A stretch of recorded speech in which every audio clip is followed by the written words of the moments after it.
Italia es una de las economías más fascinantes del mundo porque enfrenta la mayoría, si no todos, de los grandes desafíos económicos que otros países del mundo están experimentando.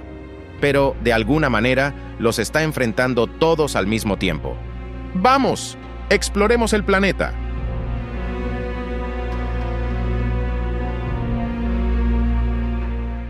Italia tiene algunos de los niveles más altos de deuda nacional en el mundo.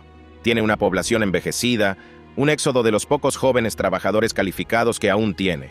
También enfrenta desigualdades regionales, un crecimiento lento, ingresos fiscales poco fiables y sus industrias, que alguna vez lideraron el mundo, han sido superadas globalmente. Italia también sirve como un caso de estudio increíble como un país que ha enfrentado problemas como la globalización, la relocalización estratégica de empresas y el comercio restringido, lo que está causando mucha preocupación entre países como los Estados Unidos, Rusia, China, los estados del Golfo y, por supuesto, Europa misma. Muchas de estas incertidumbres son algo con lo que Italia ha lidiado durante al menos las últimas 2 décadas, y esa es parte de la razón por la cual el país ha sido una economía en declive durante 15 años. Lo cual suena mal, pero curiosamente, es algo que, por un lado, la economía está manejando a su ritmo, y por otro lado, ha hecho que sea hogar de algunas de las tasas de pobreza más altas en la Unión Europea, una colección de países que normalmente se asocia con riqueza relativa, al menos en comparación con la mayor parte del mundo. Incluso si las similitudes no son perfectas, todavía hay mucho que los economistas pueden aprender de estos desafíos. Italia tiene algunas características económicas verdaderamente fascinantes que vale la pena explorar individualmente, incluso si no es por otra razón más que porque son realmente interesantes. Italia, junto con Alemania y Francia, representa más de la mitad de la producción económica total de la Unión Europea, una unión que colectivamente forma la segunda economía operativa más grande del mundo. A pesar de esta escala ya bastante impresionante, la economía de Italia podría ser mucho más grande de lo que su gobierno quisiera admitir. En años recientes, el mercado negro ha sido responsable de hasta 1/4 parte de la producción económica total de Italia. Y aunque la suposición lógica aquí sería pensar en El Padrino, la realidad es aún más extraña e interesante. Entonces, para entender todo lo que la economía de Italia puede enseñarnos, debemos, como siempre, responder algunas preguntas simples. ¿Cómo uno de los países con economías avanzadas de más rápido crecimiento en el mundo dejó de crecer casi instantáneamente? No una, ni dos, sino 3 veces. ¿Qué ha hecho el país bien? ¿Y qué ha hecho mal al enfrentarse a su larga lista de desafíos? ¿Quién fue realmente el responsable del estancamiento económico del país? ¿Cómo ha sido afectada Italia por una forma única de desigualdad destructiva? Y, finalmente, ¿es el modelo económico del país simplemente incompatible con el nuevo entorno global en el que se encuentra? Italia como economía alcanzó su punto máximo en 2008. Desde entonces, ha estado mayormente estancada, con un declive general lento, perdiendo aproximadamente un 20% de su producción económica nominal en la última década. Sin embargo, al mirar más atrás en la historia, se revela que esto no es realmente nada nuevo para Italia, y su economía hoy es la continuación de una tendencia que se ha estado repitiendo en el país desde el final de la Segunda Guerra Mundial. El país ha tenido décadas de crecimiento rápido, interrumpidas por décadas de casi completo estancamiento, y en muchos casos, crecimiento negativo antes de volver a crecer nuevamente. La producción económica es solo una medida de la salud de una economía. Italia fue históricamente la economía industrial más poderosa de toda Europa antes de ser superada por los Países Bajos e Inglaterra a medida que se convirtieron en potencias coloniales globales. Incluso después de eso, y a pesar de industrializarse más lentamente que otras potencias europeas importantes como Francia y Alemania, Italia, en sus diversas formas, ha permanecido dentro de las 5 economías principales de Europa durante miles de años. Su geografía fuerte, protegida por montañas en el norte, pero con fácil acceso al Mediterráneo para la pesca y el comercio en todas las demás direcciones, ha significado que naturalmente se convirtiera en un gran lugar para que las civilizaciones florecieran. Y eso es tan cierto para su economía hoy como lo era en 500 a.C. La economía de Italia, tal como existe hoy, realmente comenzó durante las secuelas de la Segunda Guerra Mundial. El país fue reconstruido, en muchos casos, desde los escombros literales, mientras las industrias de guerra se convertían nuevamente en industrias domésticas con la asistencia y bajo la atenta mirada de los Estados Unidos. Los Estados Unidos, a través del Plan Marshall, estaban invirtiendo miles de millones de dólares en la reconstrucción de Europa Occidental. Y esto fue en la década de 1950, cuando miles de millones de dólares realmente importaban para los presupuestos gubernamentales. La motivación para este gasto era en parte construir una nueva base de clientes que pudiera comprar todos los bienes que el sector industrial estadounidense podía producir. Pero principalmente, era para desarrollar aliados fuertes y dependientes para detener la propagación del comunismo desde la Unión Soviética. Estados Unidos también llevó a cabo esfuerzos de reconstrucción similares en Corea y Japón para detener la propagación de la influencia comunista proveniente de la República Popular de China. No comenzaba desde una gran posición, pero estos esfuerzos de reconstrucción llevaron a un largo período sostenido de crecimiento. Sin embargo, bajo la superficie, todavía había tensiones políticas que causaban una serie de problemas domésticos muy serios, como el atentado de 1980 en la estación de trenes de Bolonia, que aún hoy sigue siendo uno de los ataques más mortales jamás realizados en Europa. Estas tensiones políticas fueron, en muchos sentidos, la causa de, y simultáneamente aceleradas por, otros problemas económicos en el país. Solo por las cifras de producción económica, parecía que Italia estaba haciendo muy bien las cosas. Pero es relativamente fácil hacer crecer una economía simplemente asumiendo mucha deuda para financiar grandes proyectos de desarrollo, especialmente cuando la mayor potencia del mundo estaba más que dispuesta a prestar dinero para detener la propagación del comunismo. El desafío está en tomar ese desarrollo y usarlo para producir valor de manera sostenible para la economía doméstica y los mercados de exportación, algo con lo que Italia estaba teniendo dificultades.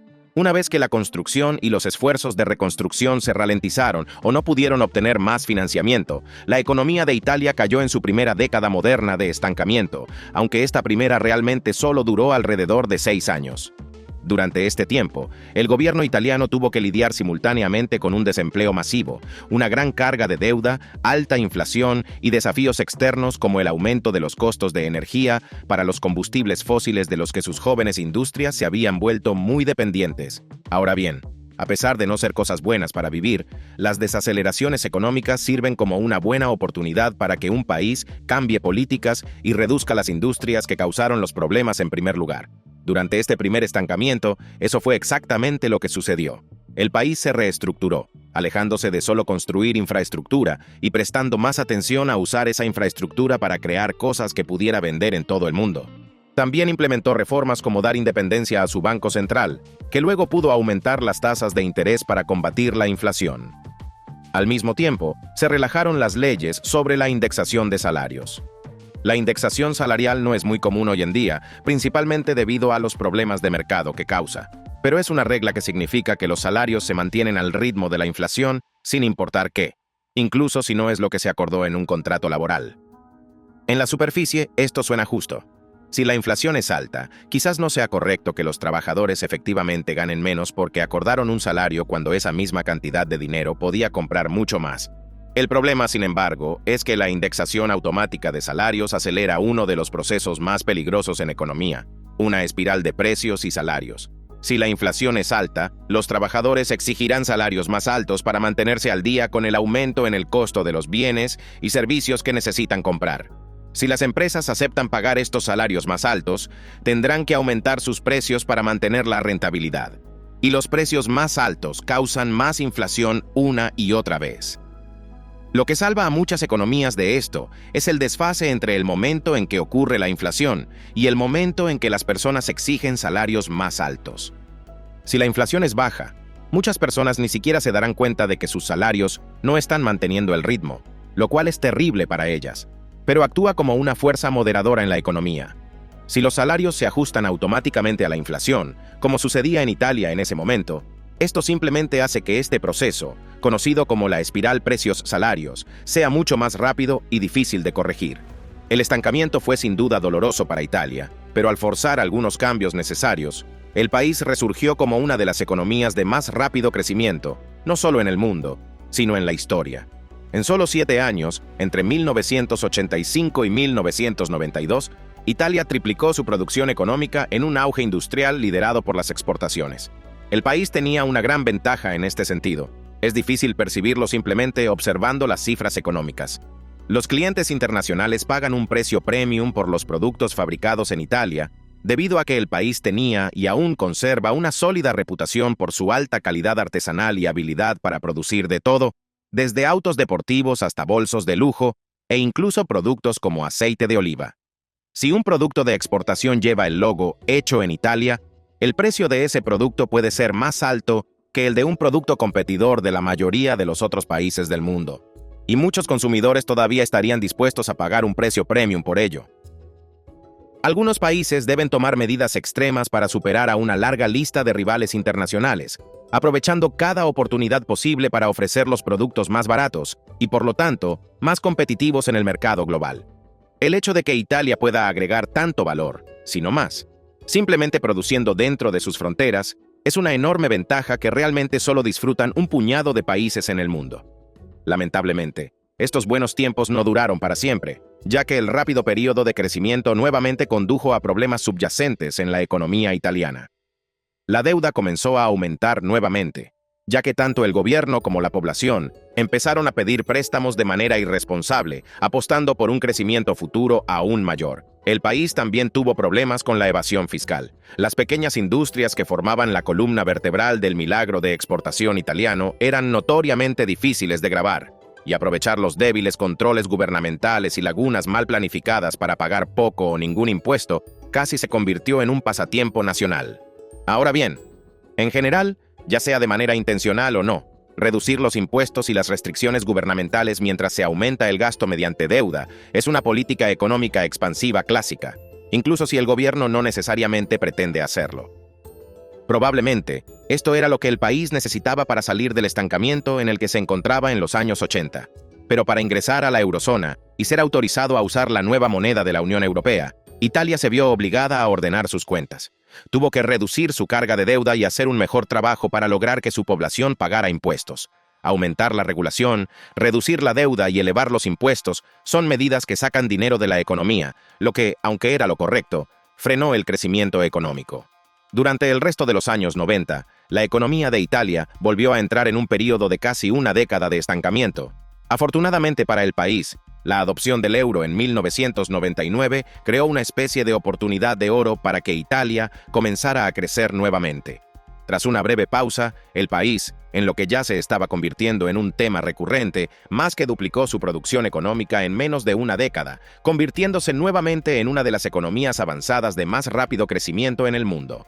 Ingresar a la eurozona facilitó la atracción de inversión extranjera, trabajadores extranjeros y compradores internacionales para sus productos. Sus socios comerciales tampoco tuvieron que preocuparse por el riesgo cambiario de la notoriamente inestable lira.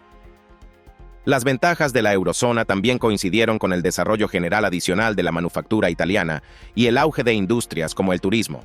Luego, por supuesto, el país fue golpeado por la crisis financiera global y la crisis de la eurozona.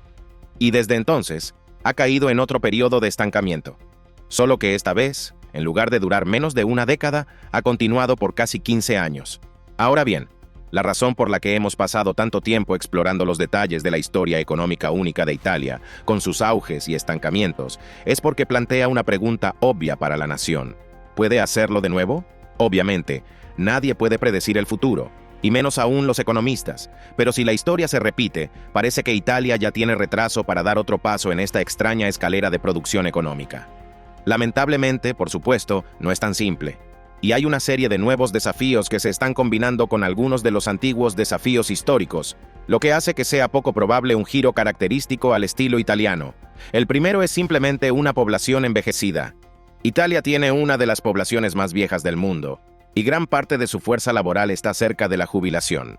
Esto no sería un problema por sí solo, excepto por el hecho de que tiene una baja tasa de natalidad.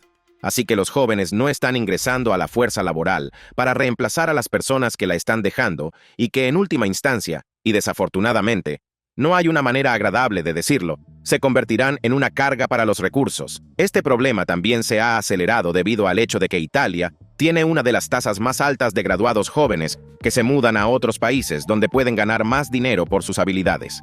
De hecho, Italia es un emisor neto de graduados en lugar de un receptor neto, y esa es una de las partes de las que el país se queja. Así que les encantaría atraer a más personas con un título en lugar de dejarlas ir a otros países. Entonces, creo que desde la perspectiva del país es un problema, especialmente si eres uno de los países emisores. Sin embargo, déjame decir dos cosas al respecto. La primera es que, desde la perspectiva individual, tener más libertad de movimiento ciertamente da el incentivo correcto a los individuos. Quieres construir una buena vida. Tienes buenas ideas. Es fantástico para el mundo dejar que estas personas se muevan.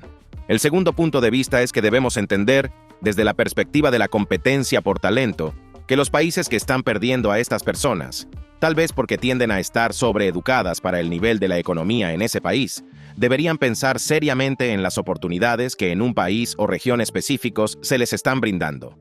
La membresía en la Unión Europea solo ha intensificado este problema, porque los estudiantes italianos que quieren ir a trabajar a lugares como Alemania, Francia, los Países Bajos o incluso Luxemburgo, ni siquiera necesitan solicitar una visa.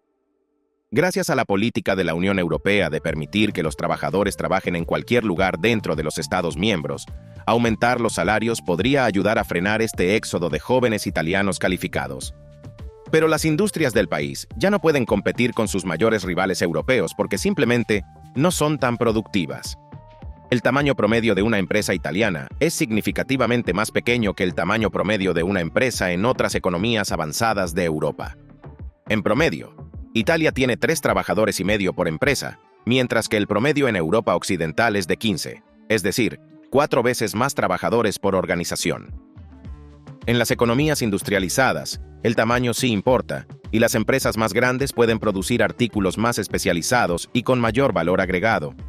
En la mayoría de las industrias altamente avanzadas, la ventaja marginal de agregar un trabajador adicional es positiva porque permite que los empleados se enfoquen en un aspecto específico de la producción y lo hagan muy bien, dado que los automóviles son una de las industrias más grandes de Italia, y probablemente lo primero que la gente piensa cuando piensa en la manufactura italiana. Este es un gran ejemplo. Por ejemplo, 10 empresas que tienen un empleado cada una para fabricar autos desde cero, producirán menos autos en un año que una empresa con 10 empleados, cada uno enfocado en una parte del ensamblaje del auto. Si un empleado solo construye el motor, puede volverse muy hábil en eso. Una empresa con 10 empleados también puede gastar 10 veces más en herramientas para esos trabajadores. El trabajador que solo fabrica motores puede tener herramientas diseñadas exclusivamente para trabajar en motores, mientras que un trabajador que tiene que fabricar todo el auto necesitará distribuir su presupuesto en herramientas para cada parte del proceso, lo que las hace menos especializadas y, en última instancia, menos eficientes. Ahora bien, las herramientas para construir autos son un ejemplo, pero algo en lo que las empresas italianas realmente han fallado en invertir es en tecnología. Las computadoras y tecnologías relacionadas han incrementado enormemente cuánto valor económico puede producir un trabajador en un día. El ejemplo clásico de esto es que un contador con algo tan básico como Excel puede producir la misma cantidad de reportes financieros que 10 contadores usando Abacus. Las pequeñas empresas italianas han quedado rezagadas respecto al resto de Europa en la adopción de tecnología, y Europa Occidental en sí misma ha quedado rezagada respecto a Estados Unidos y muchas economías de Asia. Además de hacer más eficientes las inversiones en industrias, la tecnología se ha convertido en una industria masiva por sí misma, con la mayoría de las empresas más grandes del mundo siendo empresas tecnológicas. Italia, por supuesto, en algunos aspectos se beneficia de estas industrias artesanales porque le ayuda a mantener su reputación como un lugar donde las empresas se enfocan en la calidad por encima de la cantidad al producir bienes de lujo. Pero países como el Reino Unido, Francia y Alemania logran lo mismo sin tener que sacrificar el tamaño. Mercedes de Alemania emplea una cantidad similar de trabajadores que Fiat en Italia, pero Mercedes es mucho más premium y genera márgenes de exportación mucho mayores que los autos económicos. Una gran cantidad de pequeñas empresas también es más difícil de grabar que un pequeño número de grandes empresas, lo que resalta otro problema que tiene la economía italiana. El mercado negro en Italia es excepcionalmente grande para una economía avanzada, y a pesar de la reputación, la mayoría de esto no se debe a la mafia. Se trata simplemente de negocios no oficiales que operan en mercados grises para eludir regulaciones y evitar impuestos. En el pasado, hasta una cuarta parte de la economía del país estaba compuesta por industrias del mercado negro. Esa cifra hoy en día es más cercana al 12%, lo cual es una mejora, pero sigue siendo bastante grave. Y no solo le cuesta al país ingresos fiscales potenciales, sino que también contribuye a problemas sociales. Parte de la razón por la que la economía informal sigue siendo tan grande es que la gente no tiene muchas otras opciones. Italia es una economía avanzada, pero tiene algunas de las tasas de pobreza más altas de toda Europa. Esto es particularmente severo en el sur del país, que es significativamente más pobre que el norte, que, como ya hemos explorado, también está luchando. Desafortunadamente, Hoy Italia se encuentra en una situación con un alto desempleo, producción económica estancada, una población envejecida, industrias no competitivas, bajos ingresos fiscales, alta deuda e intereses crecientes sobre esa deuda, todo mientras tiene menos control que antes sobre su propia moneda. Si aumenta los impuestos y reduce el gasto para intentar disminuir su carga de deuda, aplastará a sus industrias locales que ya están en problemas. Si pide más préstamos, corre el riesgo de quebrar, y si no hace nada, la situación probablemente solo empeorará. En economía y en la mayoría de las ciencias, existe la suposición de que nos estamos moviendo hacia una versión idealizada del futuro, porque durante los últimos 2 siglos, eso es exactamente lo que ha ocurrido. El mundo hoy es miles de veces más rico de lo que era al inicio de la revolución industrial, pero eso ha sido la excepción más que la norma. Italia es solo otro nombre en una larga lista de economías avanzadas que encuentran cada vez más difícil competir en una economía global cada vez más competitiva. Y solo porque hemos disfrutado de crecimiento durante toda nuestra vida, no garantiza que esto continúe en el futuro. Ahora bien, una cosa que abordamos brevemente en este video es la infraestructura y el papel que juega en el desarrollo económico. Pero Italia, en muchos aspectos, ha sobreinvertido en infraestructura, lo cual es un error sobre el que ya hemos hecho un video completo. Gracias por vernos, dale like y suscríbete al canal para seguir explorando el planeta. Adiós amigos.